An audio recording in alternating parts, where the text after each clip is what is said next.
মামলায় আমাকে জড়াতো আমার তাদের বাড়ির সামনে আমাদের আমার মেয়ে এলমি হোসেন সামিয়া 8-এ পড়ে এই বছর। আমার মেয়েকে অপহরণ করা হয়েছে। যারা অপহরণ করেছে তারা আমার পূর্ব শত্রু।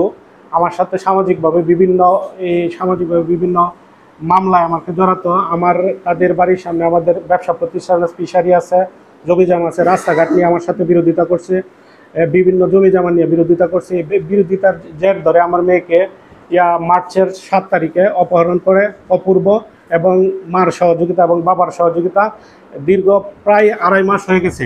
আমি থানায় মামলা করছিলাম 9 তারিখে, মার্চের 9 তারিখে থানায় গেছিলাম, মামলা হয় নাই। পরে আমি কোর্টে নারী ও শিশু নির্যাতন এই আদালতে আমি ট্রাইব্যুনালে মামলা করেছি। এই পর্যন্ত আমার মেয়েটা উদ্ধার হয় না। প্রায় বিগত 2.5 মাস হয়ে গেছে। মেয়েটা জীবিত না মৃত আমি এই পর্যন্ত আমি কোনো খোঁজখবর পাইতেছি না। আমি মেয়েটা উদ্ধার চাই, প্লাস আমার মেয়েটার আমি দেশবাসীর কাছে সুবিচার চাই।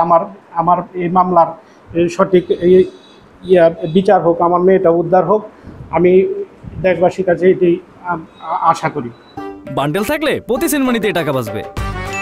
বিকাশ সেনমানি বান্ডেল কিনে জিতুন প্রতি লেনদেনে। আমার মেয়েটা যখন 7 তারিখে নিয়ে যায়, তখন আমি সামাজিক নেতৃস্থানীয় ব্যক্তিবর্গকে নিয়ে তাদের বাড়িতে যাই মেয়েটা দেওয়ার জন্য। বলি তারা মেয়ে দিবে না বলে মেয়েকে নিয়ে কোথায় যেন ছেলের মা এবং আমার মেয়েকে নিয়ে উধাও হয়ে যায়। অর্ধবধি পর্যন্ত কোথায় উধাও হয়ে গেছে এই পর্যন্ত আমরা কোনো খোঁজখবর পাইতেছি না। মেয়েটা জীবিত না মৃত কোনো কিছু পাইতেছি। আমি সামাজিকভাবে অনেক চেষ্টা করছি। স্থানীয় চেয়ারম্যান, আমার স্থানীয় ওয়ার্ড মেম্বার এবং এলাকার গণ্যমান্য ব্যক্তি, আমি সরকারের যত ধরনের প্রতিষ্ঠান আছে আইন শৃঙ্খলা বাহিনী প্রত্যেকের, র্যাব, পুলিশ, এসপি সাহেবের কাছে গেছি, অ্যাডিশনাল এসপির কাছে গেছি, ডিএজির মাধ্যমে করছি। আমি এই পর্যন্ত মেয়ের কোনো তথ্য উপাত্ত কোনো কিছুই পাইতেছি না। আমি এটার সঠিক বিচার চাইতেছি দেশবাসীর কাছে। 3 মেয়ে, আমার 3 মেয়ে। আমার প্রথম সন্তান এলমি হোসেন সামিয়া, 13 বছর বয়স, এই বছর ক্লাস 8-এ ভর্তি হয়েছে। আমি এলমি হোসেন সামিয়ার মা। আমার প্রথম সন্তান এলমি হোসেন সামিয়া।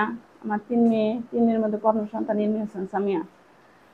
এই পূর্ব শত্রুতার কারণে আমার মেয়েকে নিয়ে অপহরণ করে। ছেলের মা, ছেলের বাপ, তার আরও সহযোগিতা আছে। আমার মেয়ের নিচে দীর্ঘ 2.5 মাস হয়ে গেছে, এখনও তার কোনো খোঁজখবর পাই না। ওকে মৃত না জীবিত এটাও জানি না। অনেক দৌড়াদৌড়ি করছে, অনেক আইন আদালতের কাছে গেছে, কোনো খোঁজখবরই পাইতেছি না। এখন আমরা সবাই তার এই খোঁজখবর নেওয়ার জন্য চেষ্টা করতেছি। সবার কাছে আমরা দেশবাসীর কাছে অনুরোধ, আমার মেয়ের খোঁজখবর দেখ, সঠিক বিচার চাই। আর যাতে কোনো মেয়ের সাথে এরকম না। আমার মাত্র 13 বছর মেয়ের ভবিষ্যৎটা ওরা নষ্ট করে দিতেছে। আমার মেয়ে এত অল্প বয়সে একটা মেয়ে, এখন আর খেলাধুলা পড়ালেখা করার সময়। শত্রুতার কারণে আমার মেয়েকে নিয়ে এরকম করছে এরা। এর জন্য আমরা তার দেশবাসীর কাছে সঠিক বিচার চাই, সুষ্ঠু বিচার চাই। ফ্যামিলিরা সামাজিকভাবে একটু শক্তিশালী এর জন্য আমরা নানা চেয়ারম্যান, সাবেক চেয়ারম্যান, উনি এরকম করতেছে, মেয়েকে দিবে না বলে আটকে রাখবে। মেয়ের কোনো হুদিসই পাইতেছি না আমরা। 2-2.5 মাস ধরে আমার মেয়ে আমার ঘরে নাই। আমরা অনেক কষ্টে আছি, রান্না খাওয়া ঠিক মতো হয় না। সব সময় চিন্তা করি মেয়েটা কই আছে, কি অবস্থায় আছে, কি করতেছে। সংসার ব্যবসা বাণিজ্য খুব ক্ষতি হইতেছে। এর বিচার চাই, সুষ্ঠু বিচার চাই আমরা।